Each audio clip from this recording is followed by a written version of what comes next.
Renungan kita, Tuhanlah Allah, Dia menerangi kita. Bersyukurlah kepada Tuhan sebab Ia baik, bahwasanya untuk selama-lamanya kasih setianya. Batu yang dibuang oleh tukang-tukang bangunan telah menjadi batu penjuru. Itu terjadi dari pihak Tuhan, suatu perbuatan ajaib di mata kita. Inilah hari yang dijadikan Tuhan. Marilah kita bersorak-sorak dan bersukacita karenanya. Ya Tuhan, berilah kiranya keselamatan. Ya Tuhan, berilah kiranya kemujuran. Diberkatilah Dia yang datang dalam nama Tuhan. Kami memberkati kamu dari dalam rumah Tuhan. Saudara-saudara yang saya kasihi, saudara-saudara lintas iman, lintas agama, saudara-saudara seiman, seagama, saudara-saudara sebangsa dan setanah air, dan saya bungkus semuanya sebagai saudara dalam kemanusiaan. Mazmur 118, saya bagi Mazmur ini ke dalam 3 bagian. Yang pertama kemarin tentang umat yang dalam kesesakan kemudian berseru kepada Tuhan dan Tuhan menjawab. Kemudian yang berikutnya, umat merasa dia atau mengalami penolakan, tapi di dalam penolakan, dalam kesesakan, di dalam keadaan diri tak berdaya itu, mereka berseru pada Tuhan dan Tuhan menjawab. Nah, di bagian terakhir ini ada hal yang menarik tentang dibuka dengan batu yang dibuang oleh tukang-tukang bangunan telah menjadi batu penjuru. Latarnya adalah bahwa dalam proses pembangunan rumah pada masa lalu ada satu besar atau tiang yang di atasnya ada tiang untuk menopang ke seluruh bangunan. Tiang utama dalam membangun rumah dengan kayu tentu saja, atau batu utama, batu dasar.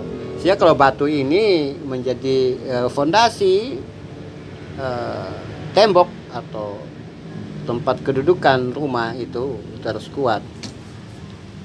Nah, saudara-saudara, pemasmur mengumpamakan dirinya sebagai batu, sebagai batu yang tidak dianggap terbuang, ya, tidak dihirau.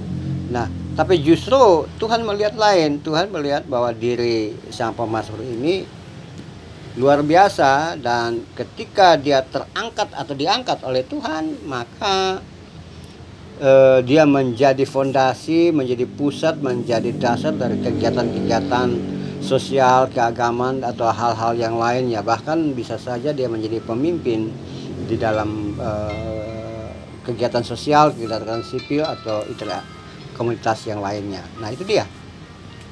Jadi ada orang yang terbuang, ya diumpamakan seperti itu, orang yang terbuang, yang dilupakan, kemudian dipilih Tuhan menjadi dasar kokoh atau batu penjuru, yang dimana orang tersebut menjadi kiblat, menjadi yang utama, yang pertama di dalam komunitas, dalam organisasi, dalam kegiatan-kegiatan yang lainnya. Kira-kira seperti itu.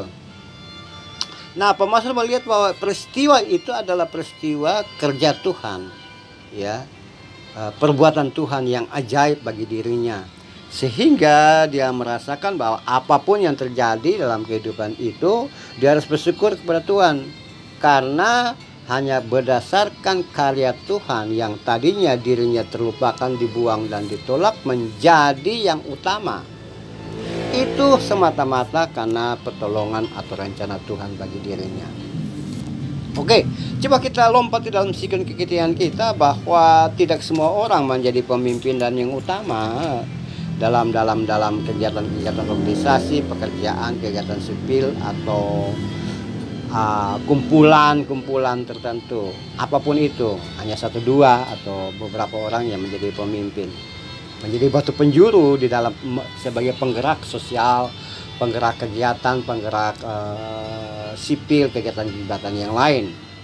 Nah, itu memang terjadi. Namun satu hal yang lain, bahwa siapapun kita juga adalah seorang batu penjuru di tengah-tengah keluarga misalnya. Keluarga, komunitas terkecil dalam masyarakat adalah keluarga, suami, istri, atau anak tertua, atau sebagai abang atau apa. Nah, itu juga menjadi batu penjuru. Ya, itu juga sebagai batu penjuru. Sebagai kakak, sebagai suami atau istri atau orang tua tunggal atau apapun diri Anda sekarang ini, walaupun bukan menjadi seorang pemimpin dalam pekerjaan, organisasi, ketua dalam bidang-bidang keagamaan atau apalah itu yang menjadi kiblat banyak orang, ya itu di sana. Tapi di dalam konteks kekinian kita yang kecil, paling kecil, yaitu dalam keluarga, dalam hubungan kakak adik, persaudaraan, dalam hubungan community yang lebih kecil, diri kita adalah batu penjuru, menjadi teladan bagi orang lain, menjadi pemimpin yang memutuskan dengan keadilan, penuh kasih, cinta, dan perhatian kepada sesama. Itu ciri khas batu penjuru yang dibentuk Tuhan untuk kita, sehingga kita menjadi batu penjuru bagi orang lain. Dan itu adalah pekerjaan yang ajaib yang Tuhan yang menjadikan diri Anda kiblat. Maka kita bisa berseru juga bahwa itu adalah hari yang dijadikan Tuhan untuk kita, sehingga kita harus bersyukur kepada Tuhan atas semuanya itu.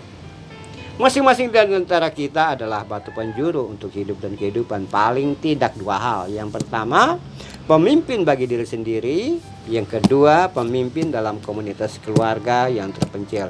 Kepala keluarga, kakak atau adik, atau lingkungan yang paling kecil di sekitar kita. Itu dua hal. Sehingga sebagai batu penjuru kita juga bergantung sepenuhnya kepada Tuhan.